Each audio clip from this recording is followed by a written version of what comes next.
Do lado esquerdo de vocês, nós temos uma situação de pneumotórax. Então veja aqui o pulmão pequeno. Certo?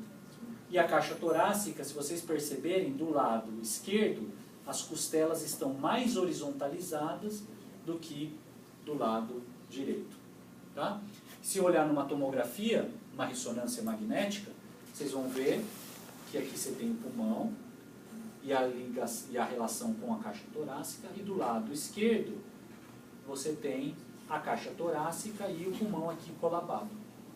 Tá?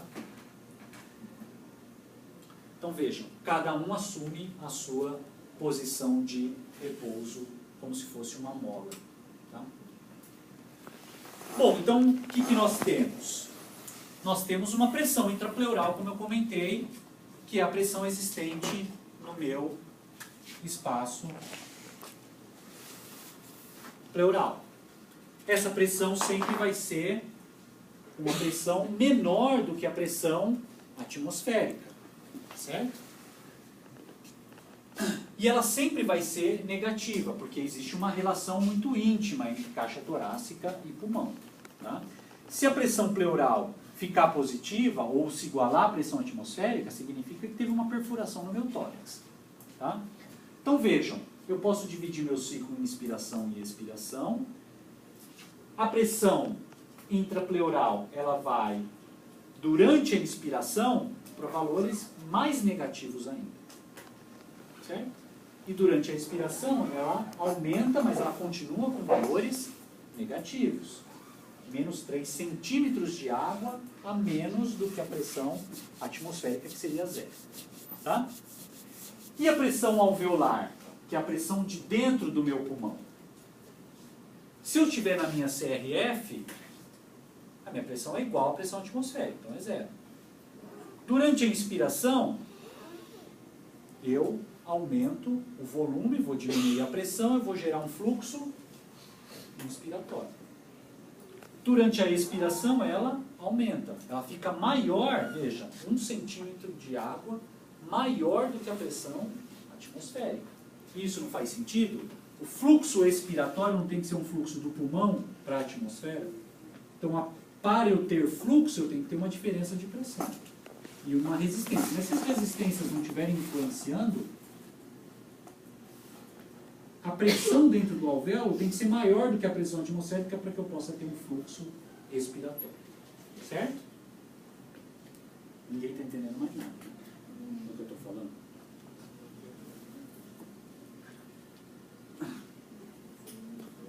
Então vejam, o que nós temos aqui? Pulmão, caixa torácica e espaço pleural.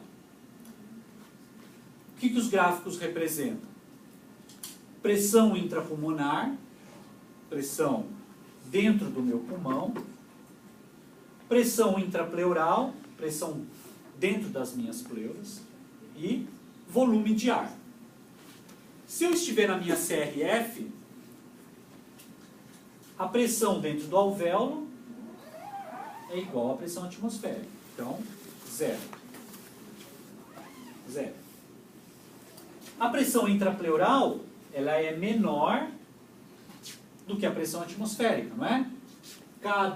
Na minha CRF, caixa torácica quer expandir, pulmão quer retrair. Então ela é menor do que a pressão atmosférica. E eu tenho volume? Não. Não tenho volume. Não tenho fluxo, não tenho diferença de pressão, não tenho fluxo. Certo? Então eu não tenho volume. Bom, o cérebro gera uma atividade que vai ativar neurônios pré-motores, que vai ativar neurônios motores inspiratórios, que vai mandar projeção para o diafragma vai contrair, caixa torácica vai expandir. A força de expansão de caixa torácica supera a força de retração do pulmão. Como elas estão grudadas pela pleura, eu vou aumentar volume de ar dentro do meu pulmão. Se eu aumentar o volume de ar dentro do meu pulmão, o que acontece com a pressão? Diminui. A pressão intrapleural vai diminuir ainda mais. Se eu tiver uma diferença de pressão entre atmosfera e pulmão, eu vou ter um fluxo inspiratório, por uma diferença de pressão. Da maior pressão para a menor pressão. E aí o que acontece? Volume de ar entrando. Qual seria esse volume? Volume corrente, né? Meio litro de ar. O que acontece? Receptores de distensão pulmonar mandam informação para parar a inspiração. O diafragma vai deixar de contrair. O pulmão acumulou uma certa energia que ele precisa voltar à sua posição original, mas nada está tracionando mais a caixa torácica. O pulmão vai voltar à sua posição de equilíbrio dentro do sistema. Então ele vai tracionar a caixa torácica junto com ele. O volume do pulmão vai diminuir, não vai? Se o volume diminui, o que vai acontecer com a pressão dentro do meu pulmão? Aumenta. E aí a pressão dentro do pulmão vai ser maior do que a pressão atmosférica. Por uma diferença de pressão, eu tenho fluxo da maior para menor pressão. A pressão intrapleural também vai aumentar, mas sempre negativa. E o que vai ter? Saída de ar. Certo? Então vejam, resumidamente, o que nós temos? Que na inspiração, o tórax aumenta de volume, a pressão alveolar diminui, aí eu tenho a entrada de ar. E na expiração, o tórax diminui, a pressão dentro do alvéolo aumenta e eu tenho um fluxo chamado expiratório. Certo? Tudo bem? Dúvidas? Não? Podemos continuar? Não. Mais um pouco. Vejam. Então aqui a gente pode discutir agora as propriedades elásticas numa chamada relação chamada volume e pressão. Então esse aqui é um gráfico, como está dizendo, variação de volume em função da pressão no meu sistema. Tá? Isso vai me determinar a relação elástica do meu pulmão.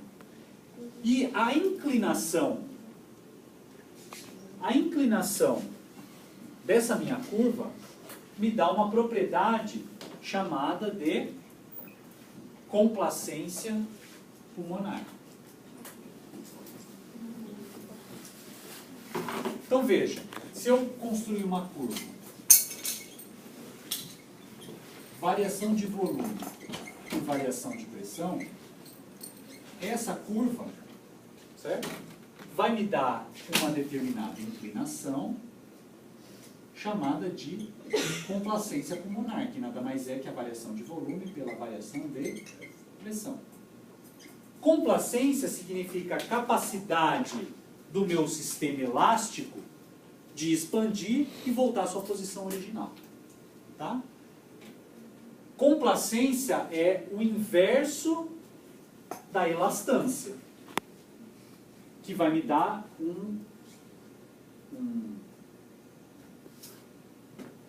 uma denominação de dureza do meu sistema. Certo? Então, se eu tiver um sistema altamente complacente, ele tem uma elastância baixa. Tá? E se eu tiver uma elastância baixa, eu tenho uma baixa dureza também. Certo?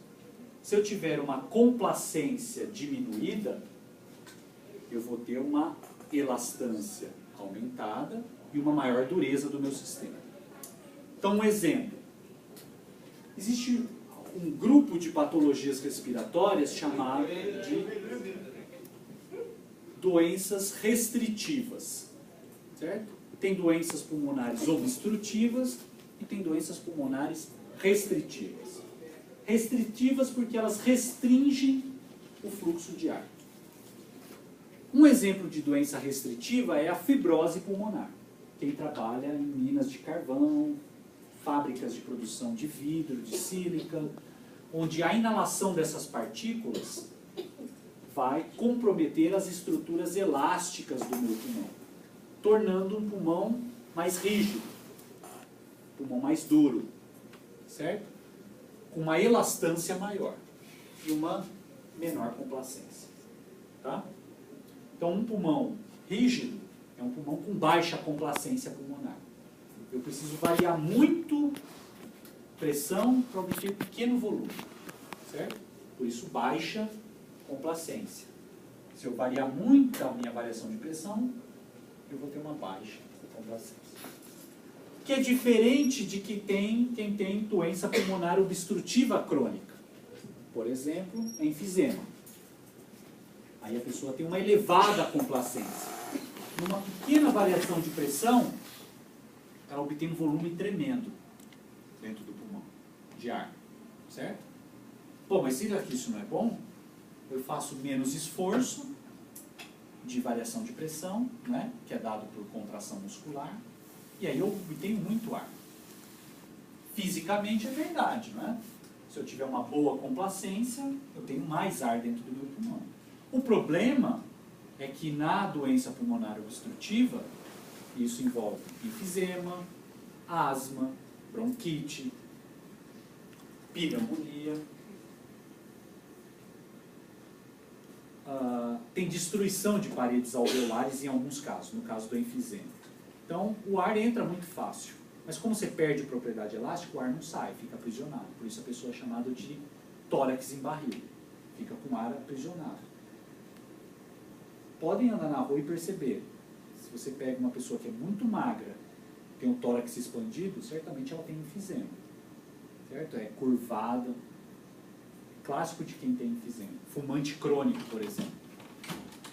Mais de 40 anos fumando. O que acontece? A nicotina vai destruindo os alvéolos pulmonares. Então a estrutura elástica do pulmão fica comprometida. Então o pulmão não funciona mais como uma bexiga ideal. Ela funciona como um saquinho de supermercado. Se você pegar um saquinho de supermercado e fizer assim, ó, você não infla ele rápido? Você não faz uma variação de pressão muito grande dentro de sua boca e dentro do saquinho, não é? E o saco enche. Se você soltar ele, o ar fica aprisionado, não fica lá dentro? Não é difícil desse ar sair? Se você pegar uma bexiga aí, você precisa fazer muita força para inflar essa bexiga, às vezes. A diferença de pressão entre sua boca e o que existe de ar dentro da bexiga é muito maior do que soprar um saquinho de supermercado, não é? E se você soltar, ele volta rapidamente à posição. Por quê? Porque a estrutura elástica da bexiga é muito mais resistente, não está comprometida. Tá?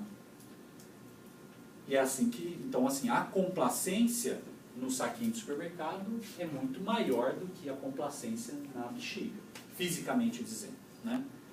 E no sistema respiratório é assim que funciona também.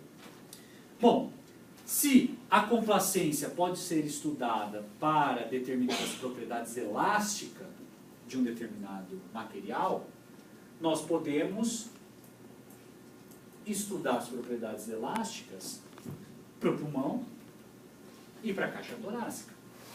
Percebam que a curva é exatamente a mesma, só que de ponta cabeça, certo? A curva. Mas por que isso?